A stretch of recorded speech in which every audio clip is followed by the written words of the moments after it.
Good morning, everyone, and welcome to this webinar on AI governance for your business. I am Nathan Ross Adams, the founder and MD of IT Lawco, and I created this webinar to share with you to share the best practices I've learned over the past few years in governing AI for some of the world's most innovative organizations.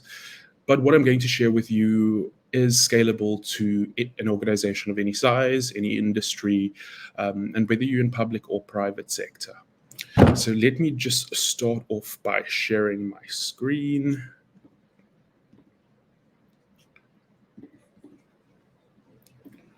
Cool, great. Should pop up on your side now.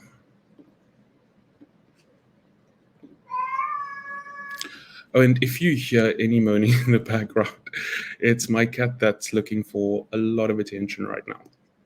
But anyways, so today we're talking about AI governance. We're talking about navigating the risk, rewards, and responsibilities associated with AI. What you'll get out of today's session is really an understanding of AI governance, and you'll figure out how to maintain governance, both governance and accountability when using AI. People often focus on the governance side and not the accountability side, but we'll get to that a bit later. Then we'll look at managing risks associated with AI, what risk means within an AI context, as well as compliance, and then some actions you can actually take next to effectively implement the technology in your organization. Now, as we go along, feel free to pop your questions in the comments. I'll be addressing them as we go along and pausing at various stages to do so, but I'll also leave scope for addressing questions towards the end of the session so that you have time to have those addressed. Okay, great. So to get you started off, I think it's important to look at the context as well as the concepts that underpin AI governance. So in this session, when I refer specifically to an AI system, what I mean is I'm talking about AI itself as well as the corresponding technologies that underpin AI. And those essentially form part of the AI ecosystem, which we'll get to a bit later. But for now, it's to understand that we're not talking about AI as a singular technology, but we're talking about AI and the technologies which it relies on at the end of the day. The next thing I wanted to define rather is when I say we use AI, I mean design, develop, deploy, enter into market, operate, retire AI. So it's any action that an organization takes with regards to AI. I use the term using loosely to be an all-encompassing catchphrase for that. And then the big topic, which is governance, really. And there are many definitions out there, depending on the jurisdiction you're in. But the global definition that I sort of subscribe to is really, if you govern an organization, you're setting its purpose, you're setting its mission and its vision, its ethos, values, and culture. And in doing so, you're doing so with the intention of offering direction to an organization. So you can think of governance as an arrow that's being shot forward, and and governing bodies essentially set the direction for the organization on that arrow. But governance is also about steering strategy of an organization, and that's particularly important when it comes to AI. And then there's also balancing the resources to achieve that purpose. So not only saying, okay, we're going to explore this technology, but also thinking about, okay, what are the resources we need to do so? Does the resources align with the financial objectives that we have? And are those resources geared towards achieving that organizational perspective? Then we also, governance also includes exercising oversight, which you see over there, which we'll get into a bit more after this. And governance also includes engaging with and accounting to stakeholders. And then that's where accountability plays a really big role. Now moving along to oversight. Oversight really is about the governing body of an organization monitoring, but also implementing the organizational policies that it has agreed to, and also the management of associated tasks. Now, I'm not saying the governing body performs a management function, but I'm saying they manage the implementation of the policies by the organization's management.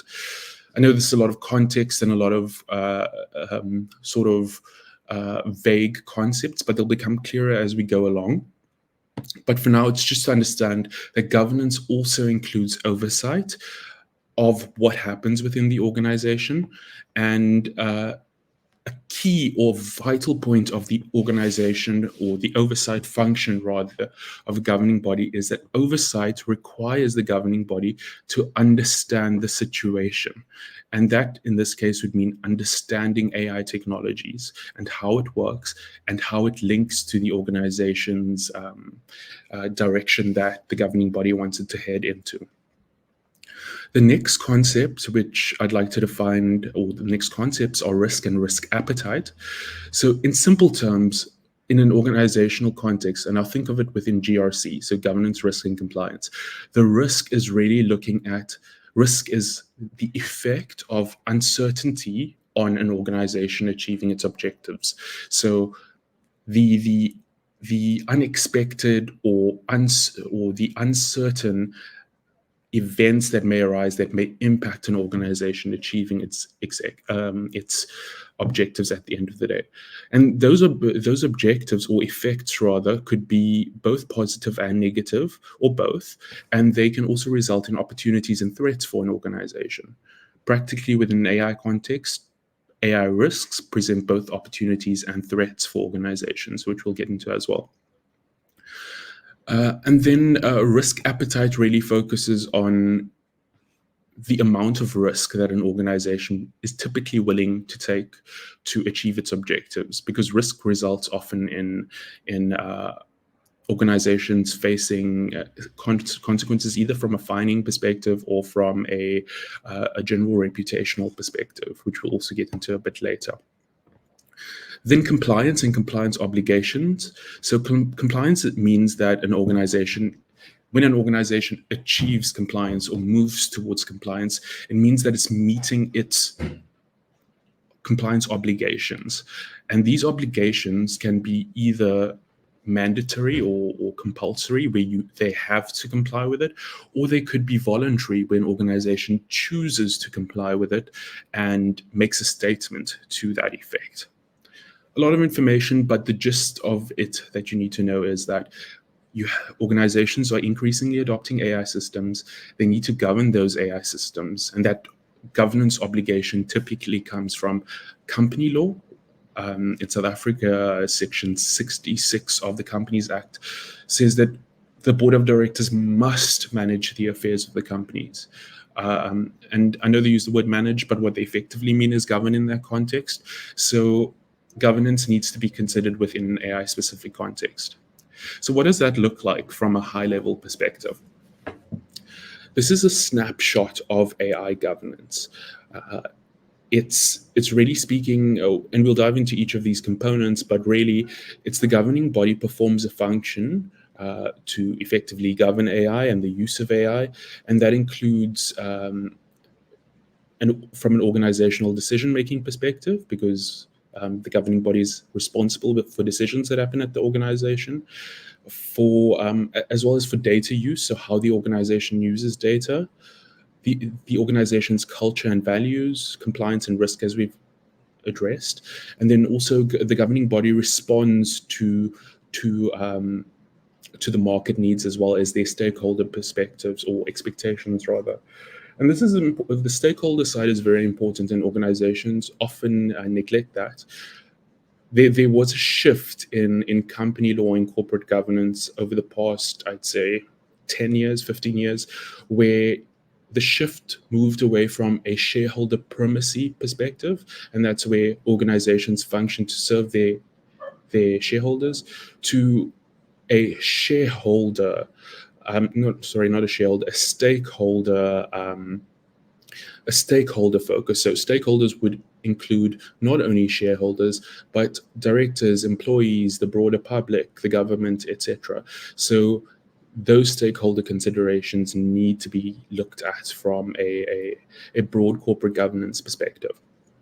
And then also there are the managers. So the managers in an organization effectively implement the strategy and direction that a governing body sets through their policies, and their function is really an implementation function. Okay, great. So I just want to pop over to see if there are any questions right now. Okay, no questions as yet, but feel free to pop them in the chat as we go along. Now we'll be narrowing specifically into AI's governance implications. So we looked at governance generally and what that means for an organization, but AI specifically has governance implications for organizations that are unique, and that's why it requires additional consideration. Think of it this way. There's about If you think of governance more broadly and you think of below governance or governance divided into different focus areas, AI governance would fall under IT governance, more broadly speaking, or ICT governance, but it holds its own space because of its uniqueness, and so the reason AI needs to be considered is because it introduces these new considerations into governance because of how it operates and how it works. And I'm repeating this because it's an important point that many organizations skip on, and that's really that the governing body must be informed not only of the benefits of AI, but its risks, and ensure that its approach to governance and the structures it has actually put in place fits the organization's purpose. And what I mean here, to be less theoretical and more practical, is that an organization needs to adopt AI for a purpose. It shouldn't just adopt AI because, oh, well, everyone else is using AI, we should use AI.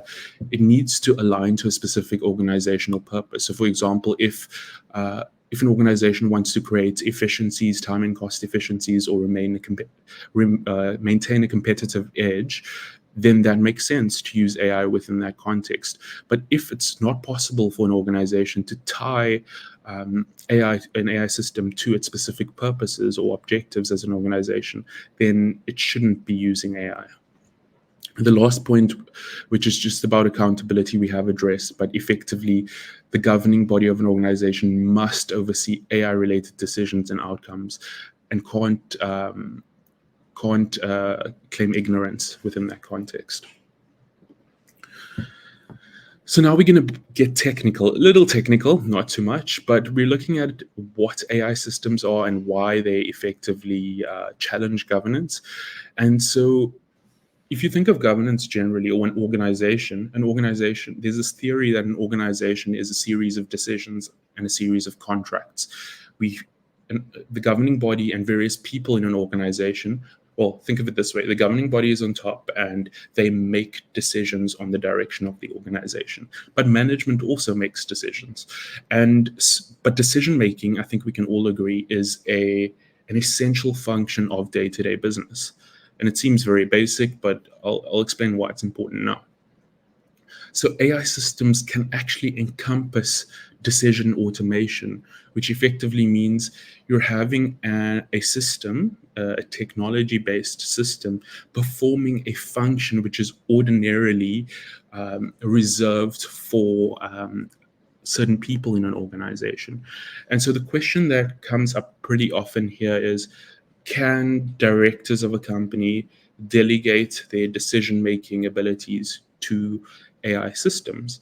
And I actually did my master's dissertation on this topic, and there's nothing in South African company law and in King 4 that prevents directors from delegating their duty, while delegating their decision-making abilities, but they have to retain accountability for the impact of those decisions. So they need to be able to evaluate whether the AI model or AI system reached a decision which, in the director's opinion, is a valid decision. But AI can be problematic in that context, and we've seen it happen more and more in practice, where an organization would, or people, or even directors, managers in organizations would if they need to make a quick decision and they don't have a lot of data, they would rely on generative AI to generate specific views and perspectives on decisions. And the reason that's happening increasingly as well, because of the time and cost efficiencies, but also because it's easier, it's simpler, but the problem is that because there's this, what's the word? We're sort of handing over, or organizations are handing over quite a significant amount of agency and to AI or power. I mean, agency in the context of power and not agency in session, but agency has power over to these machines or AI systems, and deferring to it as a sort of authority. Because if I need to make a decision right now, I don't have enough data to make the decision, but I've heard that this AI system is pretty capable. So let it make the decision. And if I don't have the skill set to question that decision, I'll just defer to it as the authority. And that raises a lot of interesting corporate governance issues. Then also AI creates various data-driven problem solving for an organization and adaptive capabilities. Now, what is unique about AI systems within this specific or governance context is AI system, or well, ordinarily a board or governing body would set the direction of an organization. So these are the values we subscribe to, these are the principles we'll adopt. But AI systems are allowing organizations to effectively even create new objectives. And this is the fascinating part about the technology, because what it means is this function that's ordinarily performed by a director can effectively be performed by a director being supported by an AI system, or even a director not questioning a decision that an AI system has reached.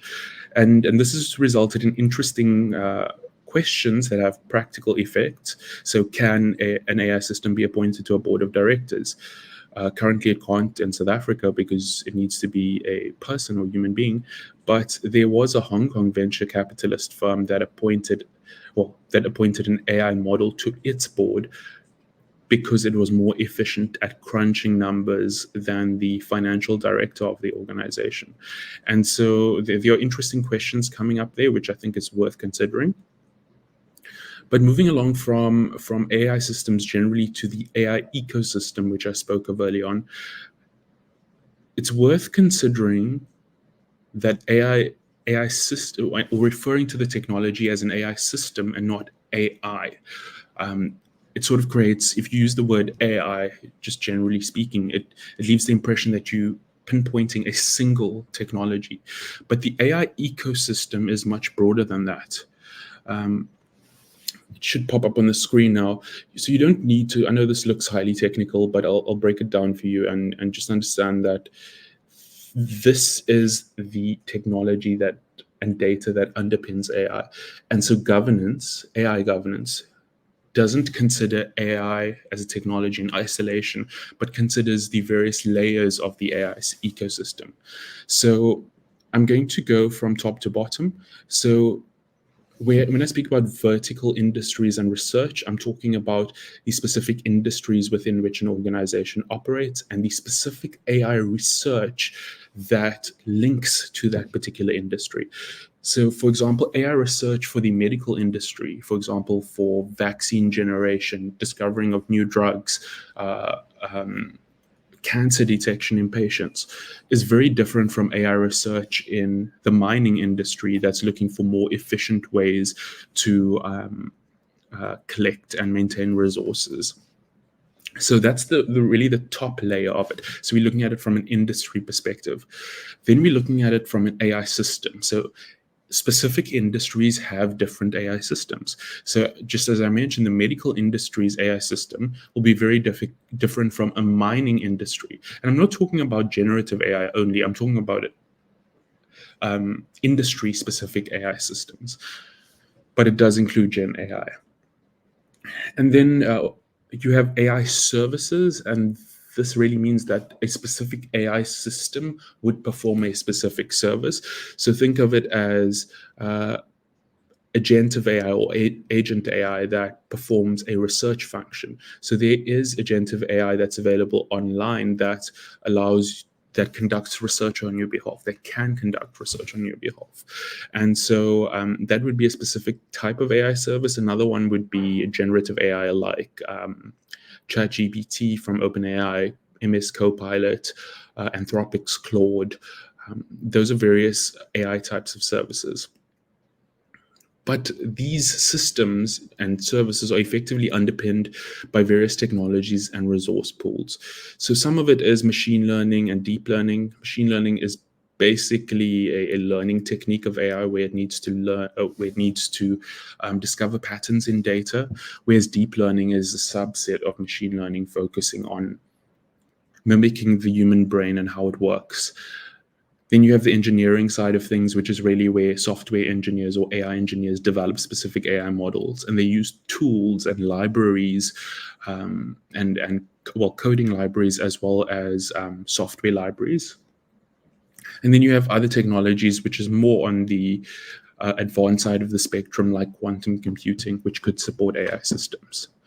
There's also cloud and edge computing and big data and data sources, and then as well as your resource pool. So the technology that actually crunches the data, that the data centers that you have, the networks you operate in, and how you manage resources within that tech stack. The other concept under AI systems that is vital to AI governance is really the AI life cycle. So looking from when you have a problem that you think AI may be able to solve. Say you're a bank or financial institution and you need to use AI to consider granting credit to customers, low value, high volume transactions, and you need to figure out if AI is the most suitable solution. Then secure data, design and develop and deploy the model, or effectively so you would design, develop, or deploy the model, or move to a specific stage where you would purchase an off-the-shelf solution and then move to enter to market and then decide whether to retire the solution or not. What it looks like within a governance context is really that there's this inception or the start that I mentioned, verifying and validation where you'd see if the model still achieves the purpose, deploying and entering it into market, ongoing monitoring, reevaluating whether the AI system still achieves that original purpose, and then deciding whether or not it happens to meet those retirement requirements. And so really a governance happens across each stage, risk management happens across each stage, so does security and privacy, as well as transparency and explainability, as well as the development operations of AI. Now, I just want to pause there to check if there are any questions or comments so far. Okay, great. I see there aren't any that needs to be addressed right now. So let me just check something over here quickly. I'm just going to switch screens, so I may drop off for a short period of time. I'll be right back.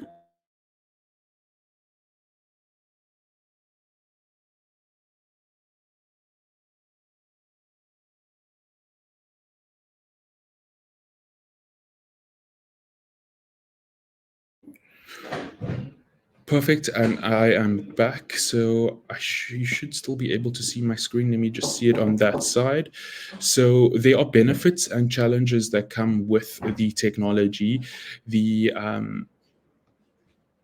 benefits are typically sold as reduced costs, new products and services that you could effectively supply as an organization, and that it could effectively transform your operations.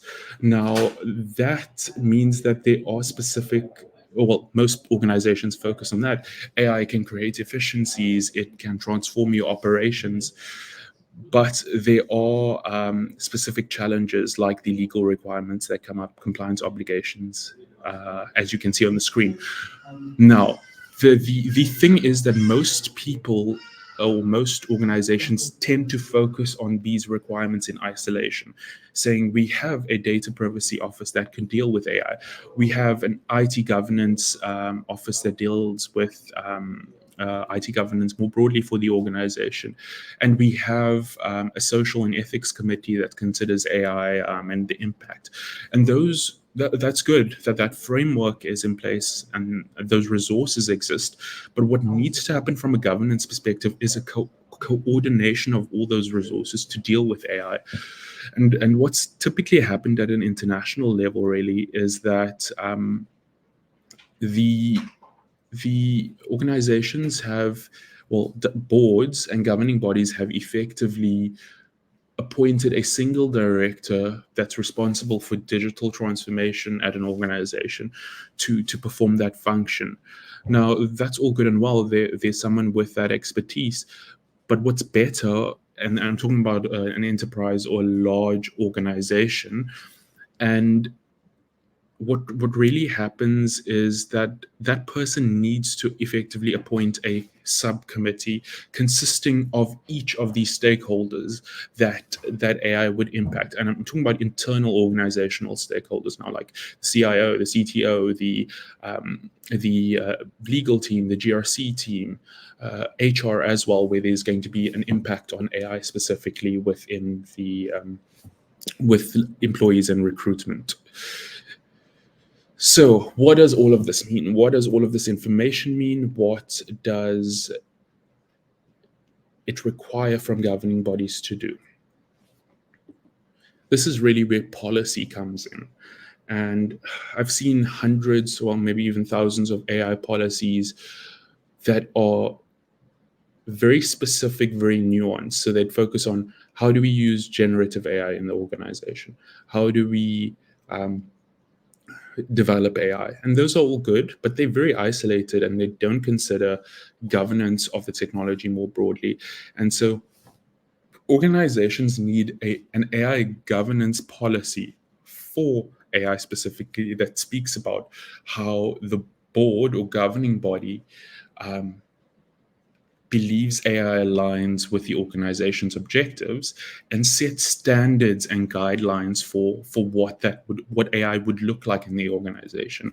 And I'm not only speaking about Gen AI like Copilot. I'm talking about bespoke AI that software development teams may use to generate code. I'm talking about AI that HR teams use as part of the recruitment process. And then I'm also talking about unsanctioned AI. So AI that employees or contractors or suppliers use to offer services to the organization. Those are often neglected. And then also where the ordinarily you have certain practices or processes in organizations where they they indicate what volume or level of transactions require approval.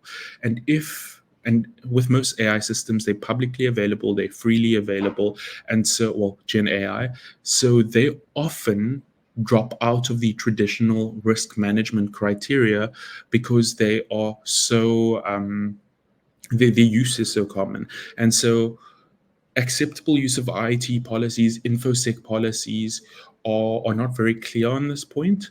And I'm not saying there needs to be 100 policies. I'm saying there needs to be this general policy that is fixed for an organization that an organization would review annually or every 2 or 3 years. And then that overall governance policy is supported by the specific areas, plans, procedures, etc., that give effect to that objective. Now, it's important in that policy for the organization to clearly delineate lines of accountability, responsibility, and that human oversight is essential for any AI system that is adopted within an organization. I recently had to deal with AI governance at an international financial institution where they had created a Gen AI policy for use in the workplace, but they didn't consider that the adjacent AI, so AI that software developers would use, and whether those AI systems come with various open source obligations. And what effectively had happened was developers had used the code in a specific AI system. And one of the terms and conditions in the AI system was that if you use any open source code within that AI system, those the licensing terms of the open source software, let's call it copyleft licensing, specifically requires that you can't commercialize their product, or if you do commercialize their product, that it needs to still be made, the code needs to be made openly available. And the code was proprietary to that organization, and its open source policy didn't catch it because it didn't focus on technologies that would process open source software. So there are various considerations that come up within this context. And really, the third is that the policies should address decision making. So, can AI make decisions that would impact an organization's objectives? How do we ensure AI is transparent? When AI decisions or AI or people in the organization rely on AI decisions, what are their responsibilities in evaluating those decisions? When employees use AI, do they need to produce or let their consumers know? Because consumer protection law across the globe requires consumers to know that, and this is in a B2C context, that any unusual terms when technology is being used in a way that is unexpected, and also from a privacy and data protection perspective, whether notice effectively is provided that AI will be used within a specific context. A practical example would be in the bank example I gave early on. A bank decides whether or not to uses AI to decide whether or not to extend credit to a customer, and in that case, both data protection law and consumer protection law requires notice to the data subject, to the customer, the consumer, as well as the right to appeal that decision that was made by the AI system, and a right to request human review or human intervention in that. So these are some of the considerations that you would need to look at. You would also need to look at data governance as well, the data that's effectively used to train AI systems. And in this context, it would mean aligning the AI governance policy with the data governance policy or IT governance policy in the organization. Often, policies are done in isolation, but they should be reviewed together. There are various standards as well, international standards that you consider from a bias and discrimination perspective, procedures that need to be followed by employees in deciding whether a specific outcome is biased or not. And it needs to be tailored to that specific employee and in specific context. Because, I mean, a recent example that I had to deal with is where a call center, a governing body at a call center, they call it business process business process outsourcing these days. But really what they needed to do was they adopted AI to create efficiencies within the call center. And the models were trained based on data from a call center, but in a different sector, and didn't understand the unique needs of the or how the call center agents interact with the customers. And so the training data set was based on a call center that served very wealthy clients, whereas the call center serviced indignant clients. So clients would typically not have a lot of money, but there'd be many transactions, low value, high volume. And so there is a responsibility on the organization to check that and ensure that the data is representative, that it isn't biased against specific people, and that the data gaps are addressed. Because not having data or not having the right data is effectively an organization's responsibility, or it's an organization's responsibility to ensure that it has the right data in place. And that's expensive and it's not easy, but there is the emergence of synthetic data which an organization can rely on. And then lastly, there's the compliance side of things, which we won't get into too much now, but it's really to understand that data laws need to be complied with. Like in South Africa, that would be POPIA, ECTA, RICA, PAIA. It's also worth looking at the Protection of State Information Bill that's been tabled quite a few times. So yeah, that's data generally. Now I'd like to move along to the softer side of things, which is often neglected within an AI governance context. But some of the world's most leading innovative organizations, as well as governments, especially within the Middle East, have considered, does the AI system that it actually adopt align with the organization's culture, values, and ethical standards? And this is very interesting. So if you're a company, a technology company that uses technology often for creating efficiencies, it would make sense that you would use AI to enhance your systems. But if you're an organization that's focused on human centricity, personal interaction, that brings goodwill, to use AI to replace the humans that perform that function would make absolutely no sense and would misalign with the organization's culture and values. And then AI is not appropriate within that specific context. And there's also the ethics and oversight, which we've addressed so far. Now, I'd like to move. We've addressed governance, we've addressed risk. I'd like to move on to compliance briefly, and then we'll be ending shortly with opening for questions. Well, we'll open for questions and then we'll end.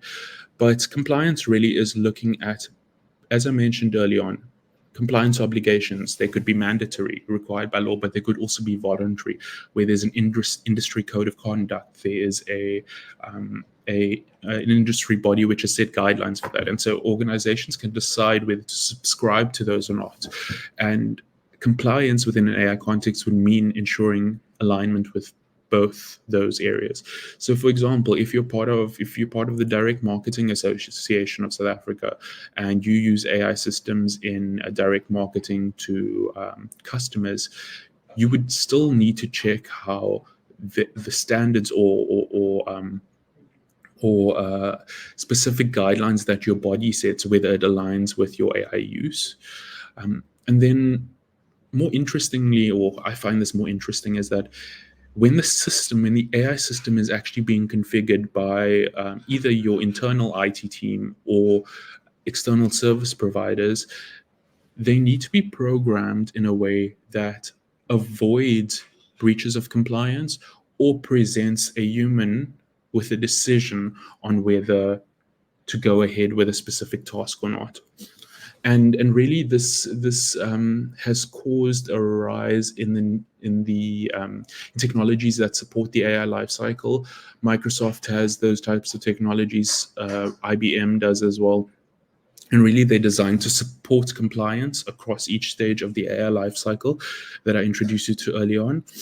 But those expectations need to be clarified with those stakeholders, like your suppliers, contractors, and employees. And that's often not done. A decision is made on top, and by the time it filters down to the right team, it's lost in the message. So system configuration is really important, and really compliance requires the human factor, which is looking at AI, understanding what it means for the organization from a governance perspective, and then creating awareness and training programs.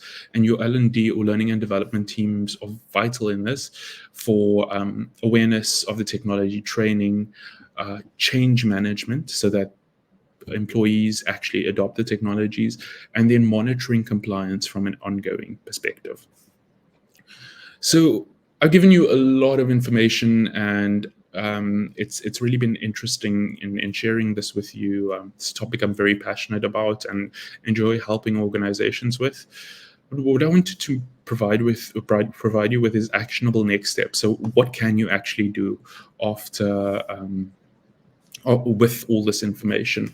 And really, these are some of the items that or artifacts, I'd say, that I've helped organizations with, really about conducting AI impact assessments, where you look at the impact of AI on the organization, performing AI maturity assessments, where you assess, okay, how far am I in my industry, in my competitiveness with other companies, but also my the resources that I've developed internally to effectively support my AI systems. There are various risk assessments, AI roadmaps. So I've been in situations where I've needed to advise governing bodies on, so this is AI. You say you want to adopt AI. What is AI, and what are your organization's objectives? Bring up your annual reports, uh, and how do you fit AI within your short, medium, and long term planning, based on your data sources, your workflows, your resources, etc. Then there are various implementation and training programs, governance policies, and then monitoring and reviewing and auditing AI systems, as well as communicating and engaging with stakeholders. So there's a lot going on. I understand that. But I'd like to open it up for questions right now, and feel free to pop them in the chat, and then we can take it from there. So I see there is a question from Sarah. Hi, Sarah. Hope you're doing well. Do you think organizations need to do mini due diligence on every AI system before they allow employees to use it?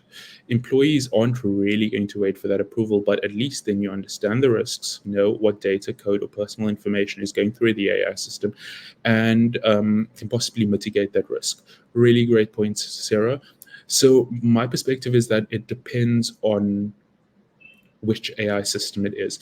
So if it's generative AI, a pretty popular generative AI like MS Copilot, Anthropic Claude, or ChatGPT, the value propositions of those companies effectively include risk assessments and the key information that an organization would need to know in order to evaluate the system. And so what I'd recommend, or what I normally recommend, is that the teams in organizations that are responsible for AI specifically evaluate the most commonly used AI systems, and then engage with the employees and do simple assessment or questionnaires to figure out, okay, these are the AI systems we've adopted, we've found are most popular within our industry. Which AI systems are you using? Which do you prefer to use? Are we missing out anything? And then take a risk-based approach to it. So look at which AI system would likely be higher risk and evaluate those first, and which are also commonly used, and then address them as they go along. This is not it's you. So what I found is organizations tend to take an approach based on the governance that they've set for AI. So if so you have one end of the spectrum when organization says, yes, let's adopt AI, let's do everything we could possibly do with AI, and everything else will fall in place, versus a completely risk-averse organization that says, no, you're not using AI, we don't use AI at this organization. And they each have their consequences. Now, the smart organizations are drawing a line in the middle, saying that we've effectively evaluated the specific AI system. We have considered what it specifically means for you, and then well, actually, let me pause and take a step back. The governing body, you could evaluate specific AI systems and set guidelines for that. So what I did within this context for quite a few organizations was setting policies for, and I use the word policy loosely, but setting policies for which AI is approved and which is not. And when adopting new AI, to decide from a risk-based perspective, does this need legal review, or can the principles within the specific policy guide managers and employees on the types of AI systems that are allowed based on certain review criteria? And so, for example, one risk mitigation technique is to ensure that all employees, when they use AI systems, and they haven't had the opportunity to review the system, that they at least sign up with their corporate email address, so that there's a track record of what has happened with the AI system. And I'm not talking about personal data or monitoring employees. I'm talking about what system it is, how it is used, what the risks are with the system, and then work on it from a case-by-case basis. And I'll also just add here that the other organizational policies still apply. So, like the data sharing and classification policies, what data you can input into systems, treating it as an external third party, what confidential information you can share. Because, I mean, if you think of it practically speaking, most confidentiality agreements and non-disclosure clauses in contracts specifically protect trade secrets. And trade secret law across the globe requires that, yes, something must be a trade secret, but the obligation on the organization is that it undergoes certain steps where the organization protects its secrecy through NDAs and stuff.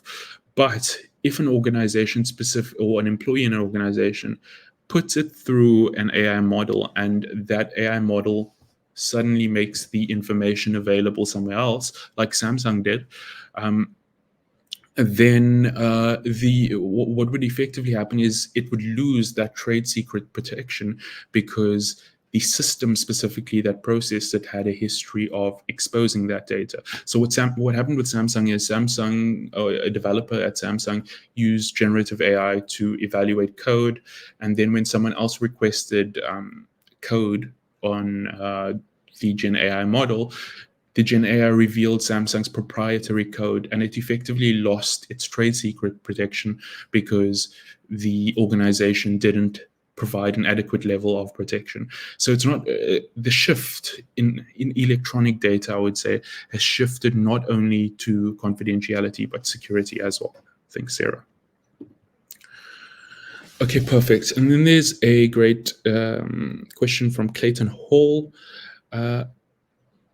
How should organizations communicate or think about communicating what AI systems they're using, intend to use, and what risks they see with implementation and use of such systems to the insurers to avoid claims being rejected for material non-disclosure, particularly cyber risk cover, data breaches, data privacy cover, but also more general business cover like business interruption, professional indemnity?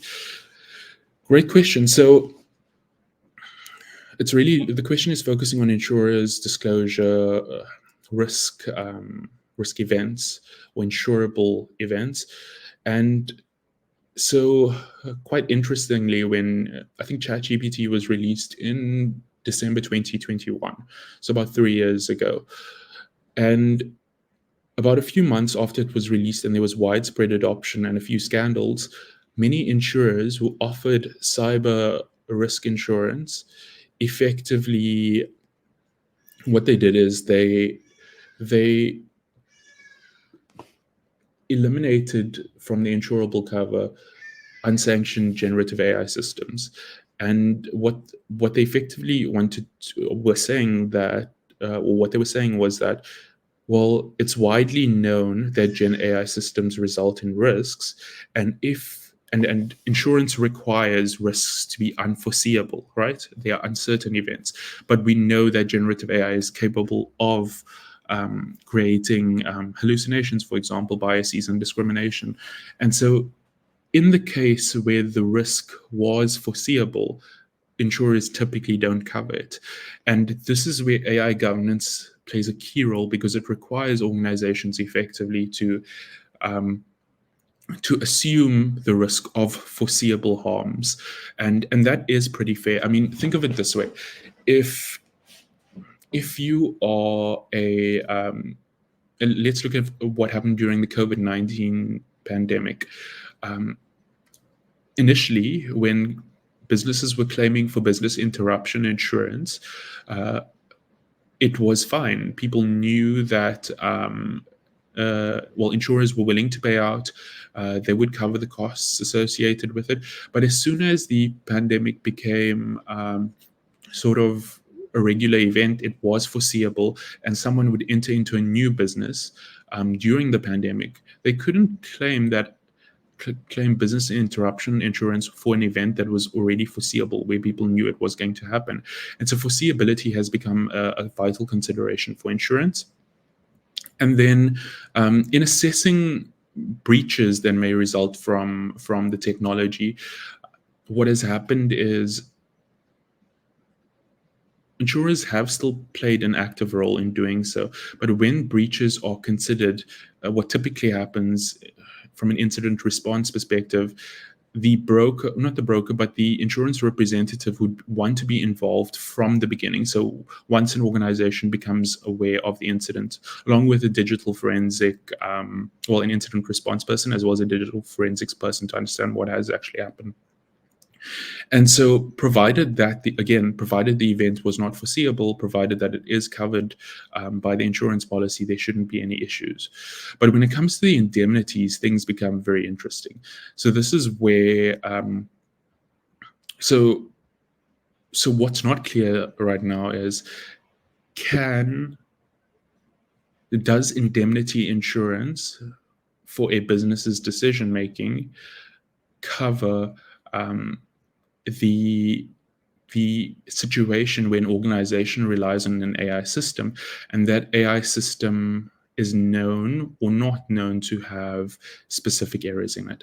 Now, if you are a lawyer, a compliance officer, an accountant, whatever industry you're in, if you're a professional, you know that there are industry standards and ethics that you would need to comply with.